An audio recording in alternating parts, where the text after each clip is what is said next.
Hey guys, welcome back to my channel and another video. So today we are going to be doing this Spring Has Sprung book tag video. Is that what it's called? I really should have checked this before I started filming. Hold on. Yeah, so we are doing this Spring Has Sprung book tag. So I was tagged in this video back in April by Jess. The reason why I didn't do the book tag 5 months ago is because that was autumn for me. It wasn't spring, but we are finally in September, so that does mean that it is spring. So as such, it is now appropriate for me to finally do this book challenge book tag. I have got the questions written out. There are 9 questions, but the 10th one is just to tag people. So let's just get straight into this video right now. So the first, I guess, prompt is flowers. All the flowers we remember are blooming. Pick a book that's a fresh take on a retelling. This book I'm going to pick is probably going to be absolutely no surprise to anyone, and that is If the Shoe Fits by Julie Murphy. So this is the first book in kind of like a companion series done by Disney called the Are Meant to Be novels. And essentially they are taking different, at this stage, female authors and getting them to write a retelling on a different Disney classic tale. And if you cannot guess, this one is about Cinderella.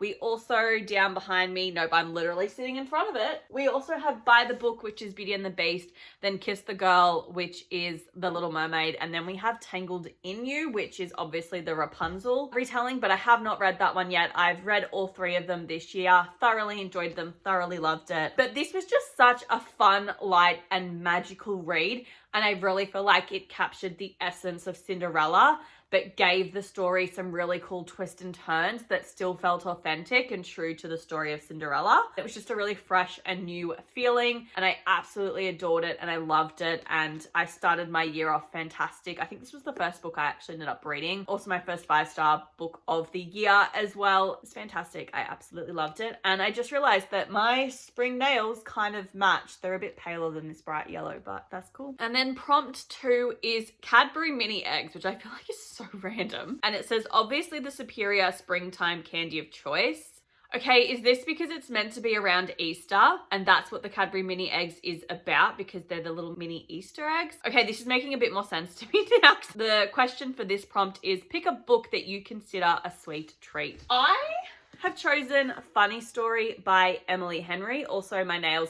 Wow, I'm really matching my nails with my book covers by accident today. I'm loving this vibe. This is Emily Henry's most recent novel. It came out, was it April? I think it was April, May this year. This is also, I think, currently my favorite Emily Henry story. It was just such a sweet and beautiful story. I absolutely loved it. And it was just so gorgeous to see the love story between Daphne and Miles just sort of blossom from like an unexpected friendship they didn't, you know, anticipate to have, which is then turned into a really beautiful love story between the 2 of them. And I just adored this story and I thought it was fantastic and I loved it. And this is honestly probably like my favorite prompt. Prompt number 3 is just allergies. It says, seasonal allergies often make your eyes water. Pick a book that made you cry. I have chosen Ruthless Vows by Rebecca Ross. So the ending of this story did make me tear up over characters that I didn't think that were like A, going to die, but B, I was going to care that they had died. It just made me tear up in a really irritating way that I feel like allergies make you do. It was just like a really sort of like persistent tears. I have to go with this one. It just made me cry in that irritating way that allergies do. Hay fever season is a nightmare. And then prompt 4 is spring cleaning. Out with the old and in with the new. Pick a book to unhaul. So for this one, I've actually picked 3. And what happened yesterday is that I had to film my August reading wrap up. And essentially when I read my books each month, they sit on my TBR card until I film my reading wrap up, because it's really annoying to have to pull books off my shelves and put them back on my shelves. So once I film that video, that's when the books that I've read actually go onto my shelves behind me and also in front of me. So yesterday I did that and I realized that I just didn't really have any space to put those books on my shelves, because I did such a good job of rearranging my shelves that I made space for all of the books that I currently had, but didn't take into account the large quantity of books that I'm reading per month. So as such, I had to pull off some books, and obviously I went straight to my Colleen Hoover books that I don't like, and I picked off the 3 that I am comfortable with just yeeting out of my life. And the first book is Too Late by Colleen Hoover. I read this one last year. It focuses on Sloane and Carter. So Sloane is basically in a toxic relationship with this guy called Ava, who's a notorious drug trafficker.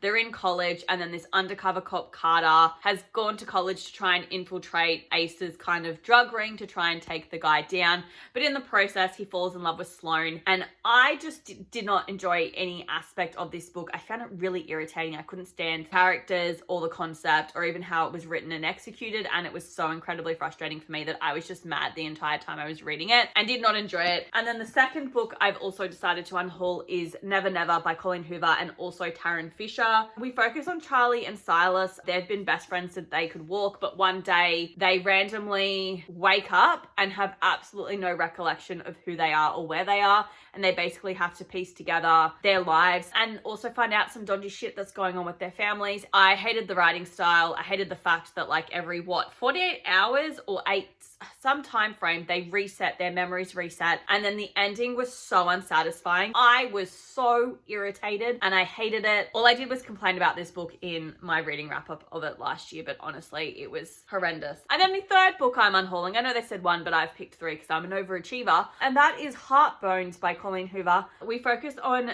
Baya and then also Samson. So Baya, her mother's basically a drug addict, and her father sends money each sort of month to like pay for her tuition and stuff like that, but mum's actually using it to get high. Her mum actually ends up overdosing and passes away. So Baya has nowhere to go because the landlord has actually kicked her out. So she ends up going to her father's place where she meets her stepmother and now her stepsister. She also meets this guy Samson who pretends he's really rich and wealthy, but he isn't. This book has a lot of insta-lovey. It was just really odd and weird and not in a good and enjoyable way, and I really disliked it. And as such, I have no regrets unhauling this one. It's just a shame because I do really think the cover of this is stunning. Prompt 5 is Spring Break. It's the perfect time for an adventure. Pick a book involving a road trip. I did not mention this at the start, but basically all of the books that I am trying to pick are books that I have read this year. The only exclusion to that is obviously Colleen Hoover books. From what I can remember, I haven't read any books that have a road trip specifically. I have read a number of fantasy books that have people going on like epic adventures, which you could class as like a road trip or something like that. But instead, I've actually decided to go with audiobook that I listened to, which was Everyone on This Train is a Suspect by Benjamin Stevenson. So this is a train trip. So I'm taking a little bit of liberty here with the question because I don't have anything that fits in. So this was just a really fun and engaging audiobook that I listened to, and it focuses on our main character. His name is on the tip of my tongue.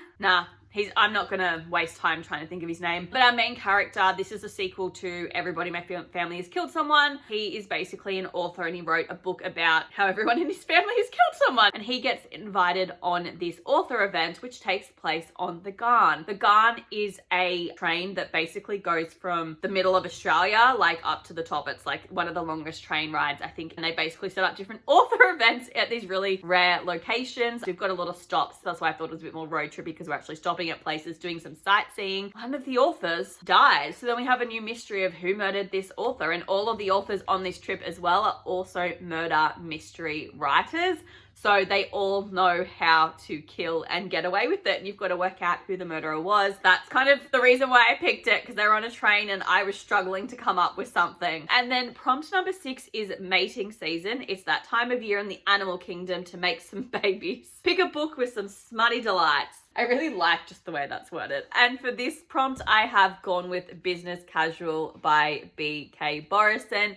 This is the 4th and final book in the Love Light series. And this book did come out June, July, and I loved it. Charlie and Nova are so good. I'm tossing up whether this one is my favorite or Love Light Farms is my favorite. I can't pick between like Stella and Luca and then Charlie and Nova. I will say this though, Charlie is my favorite male lead in this series. He was just so beautiful and genuine. And there is a lot of smut in this book because they start off as kind of being friends with benefits. It was very obvious that they both had a thing for one another, but like weren't willing to acknowledge that to themselves and admit it to one another. But yeah, there's lots of smutty moments in this book and I loved it and I adored it and I thought it was a great time. And then prompt 7 is rainbows. I just feel like spring is made of freaking rainbows. Pick a book featuring LGBTQ plus characters. And for this one, I am going with The Seven Husbands of Evelyn Hugo by Taylor Jenkins Reid. Now, I've tried my best to keep the plotline of this one like a secret because I feel like that's the best way to go into this book, is not knowing what it's about. But I don't want to say much because I don't want to spoil it for people. But I just wanted to say that I think that this is a beautiful story on what it means to be human and fight for who you love. It definitely features LGBTQ plus characters in this novel. And that's all I'm going to say because of spoilers. It was a 5-star read for me. It is also the only book that has made me hysterically cry this year, and I actually wanted to pick this one for the Allergies prompt. That's The Seven Husbands of Evelyn Hugo. If you haven't read it, please pick it up. It is fantastic. I love it. And then prompt number 8 is Spring Awakening. This is one of my all-time favorite musicals, even though it's filled with completely dysfunctional characters. So pick a book that's also filled with completely dysfunctional characters. First of all, I've never heard of that play. I've also never seen that play. So this one was one I kind of struggled with because I don't really feel like I've read books with dysfunctional characters. So the best I could come up with is Looking Out for Love by Sophia Money Coots. So this focuses on our main character, Stella. She's just been dumped by her boyfriend. Her father has just cut her off and she's 32 years old and she's basically on her own for the first time in her whole life, and she's got to find herself a job, and she ends up getting a job with a private investigator, and that woman is so chaotic, it's not funny. Like, she was the best part of this book series for me. We've also then got a best friend and their partner. The best friend is suffering from cancer, and then there's also a couple of different love interests, and the whole thing was just dysfunctional and insane and absurd, and I didn't really enjoy this book very much, but it was an experience, not necessarily a positive one, but the main character Stella was just insane, and as someone who's 31, I cannot imagine being 32 and just being just like she was. Sounds like a nightmare. Prompt number 9 is one I don't entirely get, but in like a lion, out like a lamb. I don't know what that means, but if someone knows, like, please explain that to me. I just don't get that saying. Pick a book series that didn't get better as it progressed. I kind of struggled to pick a book series for this because obviously it's a book series that I've read this year,